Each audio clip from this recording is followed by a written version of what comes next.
આ અમુક અમુક ભાઈબંધો કેવા ખબર, આ છોકરી જોઈને આવે ને એટલે ફેંકવાનું બહુ કરે. અલ્યા ભાઈ છોકરી એક જોઈ હોય ને, આપણા ગામમાં કોઈ એવી છોકરી નથી, એવી છોકરી હું પસંદ કરીને આવ્યો છું. હિરોઈન નો જોઈ લો, હિરોઈન નું કાંઈ નો એવી છોકરી. અને એના ઘરના મને જોઈને બધા દાંત કાઢતા હતા. એટલે દાંત કાઢતા એટલે મજાક નતું લાડતા, પણ બધા મારા વખાણ કરતા હતા કે ના ના છોકરો તો બરોબર છે લ્યો.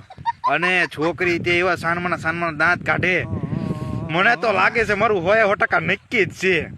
આવા ફાકા જીકે જેવી અહીં ના પાડશે ને કે છોકરો બહુ કાળો કોદાળો હતો, પછી ઈવડે ઈ ભાઈબંધ આપણને શું કહે છે ખબર, ન્યાય ભલામણ હાથ આવી હતી, પણ મેં પછી લાંબો વિચાર કર્યો કે હજી ઘરે મારશે કોઈ રળે એવું છે નહીં. હવે હાલો હું લગ્ન કરી લઉં તો ઘર કોણ સંભાળે, એટલે પછી મેં એવો નિર્ણય લીધો હમણાં 2-5 વર્ષ મોડું ભણવું, ત્યાં સુધી કમાઈને દઉં. હવે અત્યાર સુધી કમાઈને ન દીધું ને હવે તું કમાઈને દઈશ? હા કા ઠોકો હો.